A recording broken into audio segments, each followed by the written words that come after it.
This little girl reveals location of millionaire's missing daughter, and when they check the spot, they discover something shocking. Rate my story from 0 to 10 in the comments. Your opinion is very important, and please subscribe to my channel to support my work. I count on your help. The rain hammered the cobblestone streets of downtown Charleston, South Carolina, with an intensity that seemed to mirror the despair in the heart of Edson Torrance. His hands trembled as he clutched another bundle of damp flyers, each one stamped with the smiling face of Valentina, his 16-year-old daughter who had disappeared 3 months ago. The wet paper disintegrated between his thick fingers, stained by the cheap ink from the print job he'd done himself at the corner shop. "Have you seen this girl?" he asked for the 100th time that day, extending the flyer to a woman hurrying by under the awning of a bakery. The woman shook her head quickly and walked away, avoiding his desperate gaze. Edson swallowed hard, feeling the familiar knot form in his throat. Each no was like a stab, each look of pity a confirmation that time was passing, and the chances of finding Valentina were diminishing. At 52, Edson had built a small chain of hardware and home improvement stores through sheer grit and sweat. He started by selling nails and screws out of a pickup truck in the peripheral neighborhoods, saving every penny until he could open the first store. Now he had 3 establishments scattered across the greater Charleston area, but all that prosperity was worthless without his daughter by his side. The last argument still echoed in his mind like a scratched record. Valentina wanted to study art in New York City, dreaming of being a painter, but he insisted she take over the family business. "Art doesn't put food on the table," he had shouted that terrible night. "You need to think about your future, kid." She had stormed out, slamming the door, yelling that he never understood her, that she'd rather die than live the life he planned for her. They were the last words they exchanged. The police had done what they could, but Charleston was a big city, and Valentina was just another rebellious teen who had run away from home after a family fight. At least, that's how they treated the case. Edson had spent a fortune hiring private investigators, offering rewards reaching $20,000, but nothing had worked. His daughter had simply vanished like smoke. The cold southern wind cut across his face as he walked down King Street, passing the historic colonial houses that contrasted with the modern shops. It was September, and the South Carolina spring was arriving timidly, but Edson felt no warmth at all. His world had frozen the moment he realized Valentina wouldn't return home that night, nor the next, nor any of the 93 nights that followed. That's when he saw her, a small girl, appearing no older than 4, huddled under the awning of a closed store. Her brown hair was matted and dirty, her clothes ripped and stained with mud. She watched Edson with large, clever eyes, following his every movement as he handed out the flyers. There was something about those eyes that disturbed him, a precocious intelligence that didn't match her apparent age. Edson approached slowly, pulling a $10 bill from his pocket. "Hi, little one. Are you hungry?" The girl observed him for a long moment before nodding timidly. "What's your name?" "Izzy," she replied in a small but clear voice. Her eyes fixed on the flyer Edson was holding. "Is that your daughter?" Edson's heart leaped. It was rare for someone to ask that question directly. "Yes, she is. Her name is Valentina. Have you seen her around?" Izzy looked around nervously before moving closer. "She has a little mark on her arm, right? Looks like a tiny moon." Edson felt the world spin around him. The crescent moon-shaped scar on Valentina's right wrist was something he had never mentioned to anyone, not even the police. It was a birthmark only the family knew about, something Valentina always hid with bracelets or long sleeves because she felt self-conscious about it. "How do you know that?" he asked, crouching down to the girl's level, his heart pounding so hard it felt like it would explode. Izzy looked around again, then whispered, "I saw her. She's locked up at the Silent Sisters convent, way out on the edge of town. But they aren't real nuns." Edson felt a mixture of hope and disbelief. "What convent? What are you talking about, child?" "That old monastery that's past the dirt road near the old cemetery. There are women dressed like nuns who take girls there in a white van. I saw them taking your daughter a long time ago." She was crying. Edson's blood ran cold. He knew the place the girl described, an old, abandoned convent in the outskirts, a place that had been closed for decades and that most people had forgotten existed. But how could a 4-year-old know something like that? And more importantly, how did she know about Valentina's scar? "Why didn't you tell anyone this before?" he asked, trying to keep his voice calm despite the turmoil of emotions he felt. Izzy lowered her eyes. "No one believes a street kid. And they're dangerous. They said if I told anyone, they'd hurt me." Edson looked at the small, dirty girl with her big eyes full of secrets and made a decision that would change everything. If there was the slightest chance she was telling the truth, he had to investigate. No matter how crazy the story sounded, no matter the risks, it was the first real lead he had in 3 months, and he wasn't going to waste it. "Izzy," he said gently, "can you show me this place?" The girl hesitated for a long moment, then nodded slowly. "I can, but it has to be at night. During the day, they keep watch." As the rain continued to fall over Charleston, Edson Torrance felt something for the first time in months that he had almost forgotten. Hope. But along with that hope came an even greater fear. The fear of what he might find in that abandoned convent and what might have happened to his daughter during all those months of silence. Night fell over Charleston like a heavy cloak, charged with promises and threats. Edson had spent the rest of the day in a state of agitation he hadn't felt in months, oscillating between desperate hope and fear of the unknown. Izzy had agreed to meet him at 10 o'clock at the abandoned gas station on the city's edge, a spot she knew well from sleeping there often when the cold became unbearable. As he drove his Ford pickup through the peripheral neighborhoods, Edson couldn't stop thinking about the mysterious girl. There was something about Izzy that deeply intrigued him, the way she observed everything around her with an almost adult attention, as if constantly cataloging information. During the few hours they spent together after the encounter, she had demonstrated an extraordinary memory, recalling specific details about cars, people, and places that a typical child would never notice. "I've lived on the street since I was 2, Izzy had recounted while they ate a snack at a nearby diner. "My mom left me on the church steps and never came back. I learned I need to remember everything if I want to survive. Who's dangerous, who's good, where there's food, where I can sleep undisturbed." The story touched Edson deeply. Here was a child who had faced abandonment and loneliness in a way he could barely imagine, yet maintained an inner strength that impressed him. When she described seeing Valentina being taken by women dressed as nuns, the details were so precise that he couldn't doubt her. Izzy remembered the white van's license plate, the exact time, even the look of terror on his daughter's face. The abandoned station appeared in the darkness like a skeleton of concrete and rusted metal. Edson parked and waited, the engine running and his hands trembling on the wheel. Minutes later, a small shadow emerged from the back of the ruined building. Izzy ran to the truck and climbed into the passenger seat, her eyes shining with a mix of determination and fear. "Are you sure you want to do this?" Edson asked, observing the girl's serious face. "I have to," she replied with a maturity that chilled his blood. "Other girls are suffering there. And your daughter, she needs to get out of that place before it's too late." The dirt road snaked through deserted fields and small abandoned plantations. The crescent moon barely lit the way, and Edson drove slowly, following Izzy's precise instructions. After 20 minutes of tense travel, she pointed to an almost invisible trail between the trees. "It's there. Leave the car here and let's go on foot. They have cameras at the main entrance." Edson parked among the eucalyptus trees and grabbed a flashlight from the glove compartment. Izzy guided him through the dense vegetation, moving with surprising agility for her age. She knew every branch, every hole in the ground, every obstacle, as if she had traversed that path hundreds of times.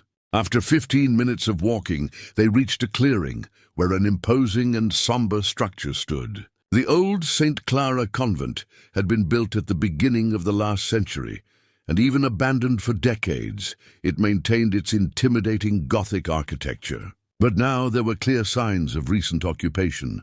Windows that were previously broken had been boarded up, and a faint light emanated from some cracks. "There," Izzy whispered, pointing to a second-floor window. "That's where they stay during the day. At night, some are taken to the basement." Edson's heart pounded. "Is Valentina in there?" "She was the last time I looked. But they move the girls constantly. It's hard to know." They cautiously approached the building. Edson could hear muffled voices coming from inside, and occasionally sounds that made him tremble. Low sobs, murmurs that sounded like forced prayers. Izzy led him to a side window, partially covered by poorly fixed boards. "Look," she whispered. Edson pressed his eye to the crack, and what he saw made him nauseous. A large room, with about 20 young women sitting in rows, all wearing simple, identical clothes, some clearly teenagers, others appearing even younger. A middle-aged woman, dressed in a religious habit, walked among them holding a crucifix and speaking in a low voice about sin and purification. And there in the third row was Valentina. Edson had to lean against the wall to keep from falling. His daughter was alive, but she looked different, thinner, with her hair cut short, and there was something in her posture that frightened him, a submissiveness he had never seen in her before. Valentina had always been a strong, stubborn girl, full of life. The young woman he saw now seemed broken. "Sister Dulcinea," Izzy murmured. "She's the one who runs everything here. The other women are her helpers." Edson observed the woman more closely. Sister Dulcinea appeared to be around 45, with a severe face and eyes that shone with a disturbing fanaticism. She spoke about how the outside world was corrupt, how parents were evil influences that needed to be forgotten so the girls could achieve true spiritual purity. "You were saved from lives of sin," Sister Dulcinea said, her voice echoing through the room. "Here, away from the temptations of the world, you will find the true path. Your parents, your families, they don't understand what's best for you. But I understand. I protect you."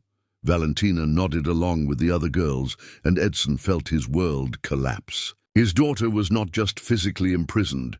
She had been indoctrinated, convinced that her presence there was necessary, even desirable. "How am I going to get her out of here if she doesn't want to leave?" He whispered to Izzy, his voice choked. "That's why you have to be careful," the girl replied. "Many of them believe they are here by choice. Sister Dulcinea is very good at making people believe what she wants." At that moment, a second woman entered the room, and Edson felt his blood freeze in his veins. It was impossible. It had to be a mistake, a hallucination caused by stress and despair. But it wasn't. The woman who had just entered, also dressed in a religious habit, had the face he knew better than his own. It was Meredith, his wife, who had supposedly died in a car accident 2 years ago. Edson had to hold his breath not to scream. Meredith was alive, and not just alive. She was here, in that terrible place, apparently working alongside the woman who had kidnapped his daughter. His hands trembled so much he almost dropped the flashlight. Izzy noticed his reaction and frowned. "You know her?" That was my wife," Edson murmured, feeling as if the ground had disappeared beneath his feet. "She died 2 years ago, or at least that's what they told me." The girl observed him with her large, intelligent eyes. "People here lie a lot about who they are." "Maybe she never really died?"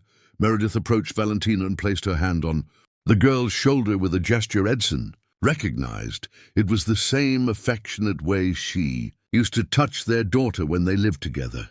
Valentina looked up and smiled, a genuine smile of affection that broke Edson's heart. His daughter was not only indoctrinated by strangers, she was under the influence of her own mother, a woman who had faked her death and disappeared from their lives, only to reappear 2 years later as part of an operation that had kidnapped her own daughter. Reality hit Edson like a hammer. Valentina hadn't run away from home after the argument. She had been taken by her own mother, who had planned everything meticulously. The argument about art studies had been just the perfect pretext to execute a plan that had probably been in development for months. "We need to get out of here," Izzy whispered, pulling Edson's sleeve. "If they catch us, it will be much worse for everyone." But Edson couldn't move. He was paralyzed by the magnitude of the betrayal he had just discovered. His wife was not only alive, but had orchestrated the kidnapping of their own daughter. How many other secrets existed? How many other lies had his life been built upon? As he watched Meredith and Valentina interact as if they were the most normal people in the world, Edson understood that rescuing his daughter would be much more complicated than he had imagined. How to convince a teenager to leave a place where she believed she was safe, especially when her own mother was there saying he was the villain in the story. The moon hid behind a cloud, plunging the clearing into total darkness, and Edson knew his journey to reclaim his family was just beginning. The days following the discovery at the convent were the most torturous of Edson's life. He had returned home in a state of shock, unable to fully process what he had seen. Meredith was alive. His wife, whom he had mourned for 2 years, whom he had buried in an empty casket while believing her body had been consumed by the flames of the accident, was not only alive, but actively participating in the kidnapping of her own daughter. Izzy had insisted on staying with him, refusing to go back to the streets. "You need me," she had said with her unnerving seriousness. "And I need to help the other girls." Edson didn't have the heart to send her away. The girl's presence strangely comforted him. There was something about her unwavering determination that inspired him not to give up. For 3 consecutive nights, they returned to the convent to observe and better understand the place's routine. Izzy revealed an extraordinary ability to memorize details. She knew exactly how many women worked there, the schedules of every activity, even the license plate numbers of the few cars that occasionally visited the site. "There are 17 girls in total," she reported on the 4th morning, as they ate breakfast in Edson's kitchen. "Your daughter stays in room number 6 on the 2nd floor. Sister Dulcinea has private meetings with her every Tuesday and Thursday at 4 in the afternoon. And the woman you said was your wife. She particularly looks after 3 girls, including Valentina." The precision of Izzy's information was impressive, but also disturbing. How could a 4-year-old child absorb so many complex details? Edson began to suspect there was much more to Izzy's story than she had initially told. It was on Thursday afternoon that Edson made a desperate decision. He couldn't just observe anymore. He needed to attempt a direct approach, even knowing the risks. He left Izzy at home, against the girl's vehement protests, and drove to the convent during the day, when he knew there would be less surveillance.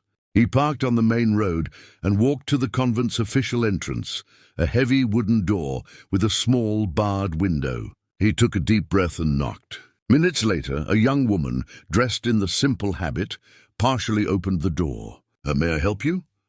she asked, with a smile that didn't reach her eyes. "My name is Edson Torrance. I'm looking for my daughter Valentina. I have information that she might be here." The woman's expression instantly changed. "I'm sorry, sir, but we don't have anyone with that name here.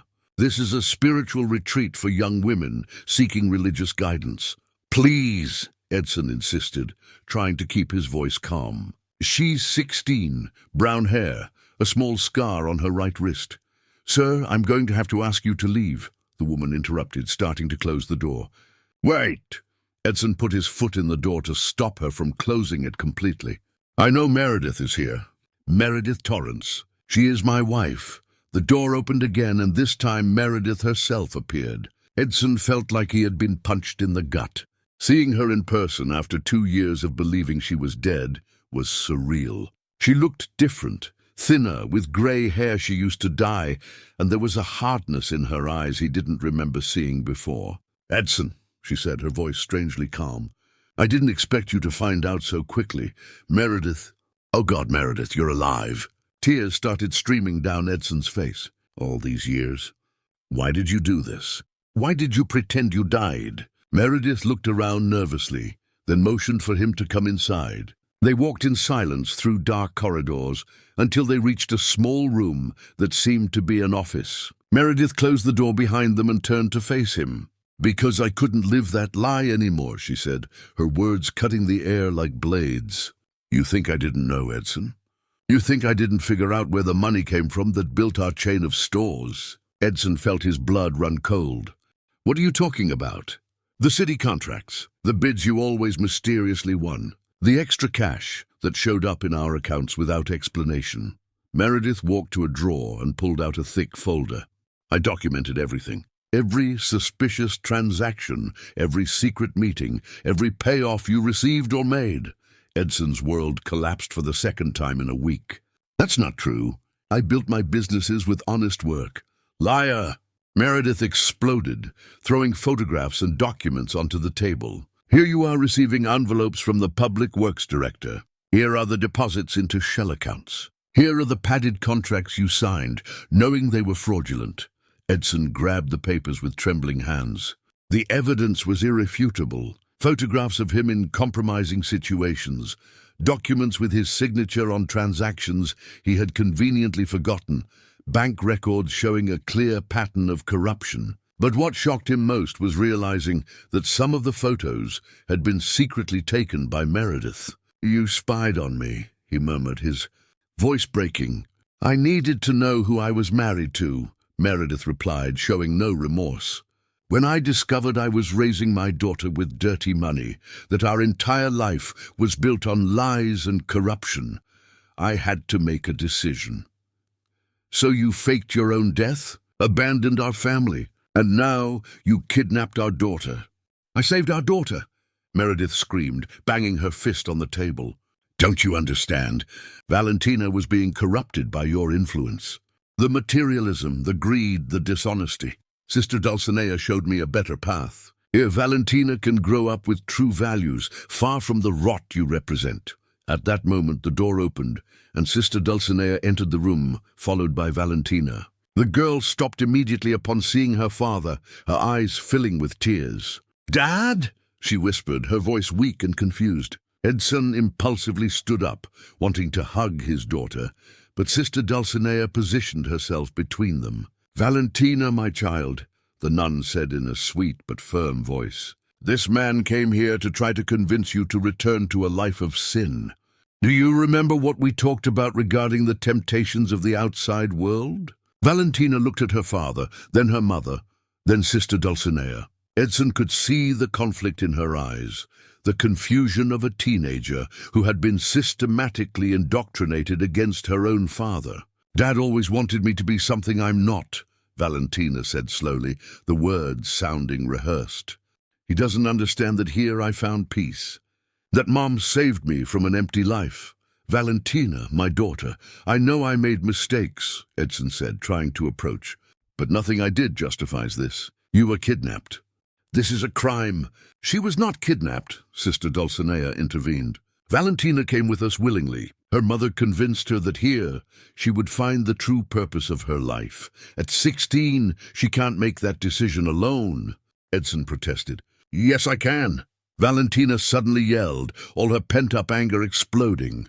"You never listened to me, never respected my dreams. You only cared about your dirty business and wanted me to be just like you." The accusation hit Edson like a bullet. His daughter knew about the corruption. They had told her about the documents, using his own dishonesty as a weapon against him. "You may see your daughter," Sister Dulcinea said, her tone seemingly conciliatory, "but only if you accept our conditions. If you acknowledge that your past life was a mistake and commit to genuine change." Edson looked at the three women who were destroying his life. Meredith, who had orchestrated everything with calculated coldness. Sister Dulcinea, who manipulated young minds with a predator's skill. And Valentina, his own daughter, transformed into a stranger who looked at him with a mixture of pity and contempt. "I need time to think," he finally said, knowing that any wrong move could push Valentina further away. "Of course," Sister Dulcinea agreed with a smile that didn't reach her eyes. "But remember, Edson, time is precious, and your daughter is finally happy. It would be a shame to destroy that peace out of pride." As Edson left the convent, escorted to the door by two of Sister Dulcinea's assistants, a single certainty formed in his mind. He needed a completely new plan. It wasn't enough just to physically rescue Valentina. He needed to find a way to break the indoctrination, to show his daughter that not everything in his life had been a lie. And for that, He might need to face truths about himself that he had avoided for years. 2 weeks passed since the confrontation at the convent, and Edson had plunged into a painful and necessary journey of self-discovery. Izzy continued to live with him, and the girl's presence had become essential to maintain his sanity. She was the one who reminded him daily that other families were going through the same suffering, and that giving up would mean abandoning not only Valentina, but all the other girls trapped in that place. It was during one of these conversations that Izzy revealed the secret that would change everything. "Edson," she said one morning while they were having coffee in the kitchen, "I need to tell you something about myself, about why I know so much about the convent." He stopped stirring the sugar in his coffee and looked at her attentively. There was something different in the girl's tone, a gravity that went beyond her usual maturity. "My mom didn't abandon me at a church, like I said," Izzy continued, her big eyes fixed on the cup in front of her. "She was one of the first girls Sister Dulcinea took to that place 3 years ago. I was born there." Edson's blood ran cold. "What are you saying?" "Sister Dulcinea doesn't just take teenage girls. She takes young women too, pregnant women who have nowhere to go. My mom was 17 when she was taken there. I grew up in that convent until I was 2, when I managed to escape." Edson got up from the chair, pacing back and forth in the kitchen. "How does a 2-year-old escape from a place like that?" "My mom helped me," Izzy replied, and for the first time since he had met her, her tears began to fall. "The night before she couldn't protect me anymore, she carried me out and hid me in the woods, told me to find people in the city and never go back." "And your mother? What happened to her?" Izzy closed her eyes, as if gathering the courage to continue. "She tried to leave the convent after hiding me.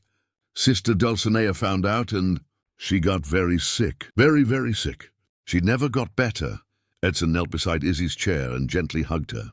He finally understood why the girl had such an extraordinary memory, why she knew every detail of that place. She wasn't just observing the convent from outside. She had grown up there, had lived that horror since she was a baby. "That's why you helped me find Valentina," he murmured. "Because you know what happens to the girls who stay there too long." Izzy nodded, wiping her tears with the back of her hand. "And that's why I know we need to act fast. Sister Dulcinea doesn't like it when parents show up asking questions. She'll want to move Valentina or do something worse." That afternoon, Edson made a decision he had put off for 2 weeks.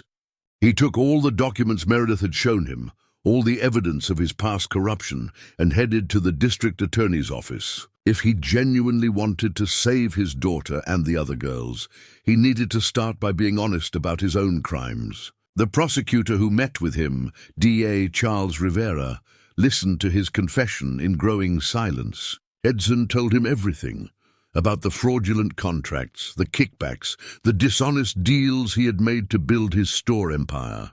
But he also told him about the convent, about the girls held captive, about Sister Dulcinea and her kidnapping operation. "Mr. Torrance," the DA said when Edson finished his account, "what you are telling me are serious felonies. Do you understand you could face jail time for this?" "I understand," Edson replied, his voice firm. "But my daughter and other girls are suffering right now. That is more important than my freedom." Mr. Rivera studied the documents for a few minutes before speaking again. "I'll make a deal with you. Cooperate fully with our investigation into the convent. Help us gather evidence against this Sister Dulcinea. And we will consider your cooperation when addressing your financial crimes." That night, Edson returned home with a plan. Izzy had spent the day organizing something she called My File, dozens of sheets of paper where she had drawn detailed maps of the convent, listed the names of all the women who worked there, and even created schedules of activities based on her observations. The girl's memory capacity was truly extraordinary. "Edson," she said, showing a particular drawing, "remember I said Sister Dulcinea doesn't like it when parents show up? Well, I found out something important. She has a plan in case that happens." The drawing showed a white van, parked in the back of the convent, always ready for a quick getaway. According to Izzy, Sister Dulcinea kept a group of special girls, including Valentina, who would be taken to another location if the operation was discovered. "Where is this other location?" Edson asked. "I don't know for sure, but I heard her talking about a farm upstate. A place where the most precious daughters could continue their spiritual education away from any interference." The next morning, a coordinated operation involving the district attorney's office, the state police, and child protective services was organized. Edson had provided all the information Izzy had collected, and she herself had been interviewed by a psychologist specializing in traumatized children. Her story had been confirmed through old records of missing persons in the area. The most shocking discovery was that Izzy's mother, Maria Santos, had been reported missing 3 years earlier. Her parents still lived in Charleston and had never stopped looking for her. The girl would not only help them dismantle the convent, but would finally be reunited with her true family. The operation was executed at dawn on a Tuesday. Edson accompanied the authorities, and Izzy stayed home under the care of a social worker. When they arrived at the convent, they found signs of recent evacuation. Several girls had been removed during the night, including Valentina. But Sister Dulcinea had made a mistake. In her rush to evacuate these special girls, she had left behind her personal files. And in those files, investigators found not only the location of the farm where the girls had been taken, but also a revelation that explained everything. Sister Dulcinea was not actually a nun. Her real name was Dolores Mendez, and she had been institutionalized years earlier for extreme religious delusions. She had escaped the facility and assumed the identity of a deceased nun, using falsified documents to establish her operation. Even more disturbing, the files revealed that she had lost 2 children to miscarriages and developed a sick obsession with saving young girls. And Meredith, the documents showed she had voluntarily sought out Sister Dulcinea 2 years earlier, after discovering Edson's corruption. But what started as a search for spiritual guidance had turned into active participation in the kidnapping operation. Meredith had also lost 2 babies before Valentina was born, and that shared pain had created a dangerous bond between her and Sister Dulcinea. The farm was located 50 miles from Charleston. When authorities arrived, they found 12 girls in deplorable conditions, including Valentina. But the rescue operation was complicated. Many of the girls, including his daughter, initially refused to leave the premises, genuinely believing they were being saved from sinful lives. The reunion between Edson and Valentina was devastating and revealing. His daughter had lost weight, showing clear signs of psychological indoctrination, but deep in her eyes, he could still see the strong, determined girl he had raised. "Dad," she said when they were finally alone at the police precinct, "I know about the money, about the wrong things you did." "I know you know," Edson replied, holding her hands. "And you are right to be angry with me. I made terrible mistakes. But my daughter, that doesn't excuse what they did to you. Mom said you would never change, that I was condemned to be just like you if I stayed." Edson took a deep breath. "Your mother is suffering, Valentina. She lost 2 babies before you were born, and she never got over that pain. When she found out about my mistakes, something broke inside her. It doesn't excuse what she did, but it explains it. In the months that followed, the Torrance family life was completely rebuilt. Edson fulfilled a plea bargain agreement, returning all illegally obtained money and helping to investigate the corruption network in the city government. His stores were sold, but he used the clean money he had left to create a support center for families of missing children. Meredith underwent intensive psychiatric treatment. Doctors confirmed she suffered from severe untreated depression and post-traumatic stress disorder related to her gestational losses. Slowly, with therapy and proper medication, she began to understand the gravity of what she had done. Valentina decided not to go to New York to study art. Instead, she chose to stay in Charleston to help with her mother's recovery and work at the center her father had created. Her experience in the convent, traumatic as it was, had given her a unique perspective on the suffering of other children. And Izzy, the little girl who had been the key to breaking the entire operation, was reunited with her maternal grandparents, who welcomed her with unconditional love. Her extraordinary memory, which had been a tool for survival on the streets, was now channeled into her studies. She continued to maintain close contact with the Torrance family, and Edson had become a father figure in her life. 6 months after the events at the convent, a sunny summer afternoon found the family gathered in the backyard of Edson's new home, a simple residence, bought with honestly earned money from his new job as the support center coordinator. Valentina painted on an easel set up under the shade of a tree, finally free to create art without pressure. Meredith, still fragile but visibly better, tended a small herb garden, and Izzy ran around the yard with the energy of a child who had finally found security. "Dad," Valentina said, wiping paint from her hands, "do you think Mum will be okay?" Edson looked at Meredith, who smiled timidly when their eyes met. "Your mother is fighting, my daughter, and we are going to help her win that fight." Every day, Izzy ran up, holding a drawing she had made. It was a house with many open windows and smiling people looking out. "It's our family," she said proudly. "And look, all the windows are open, because we don't have any secrets from each other anymore."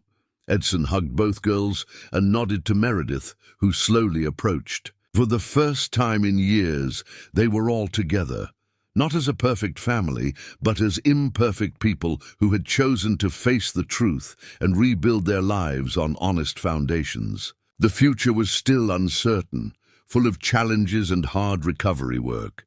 But for the first time since everything began, Edson felt they had something they had lost a long time ago: genuine hope, built on truth and unconditional love. If you liked this video, please subscribe to my channel. I promise to bring you videos every day that will make your life happier. And comment what you thought of my story by giving it a rating from 0 to 10, and thank you very much.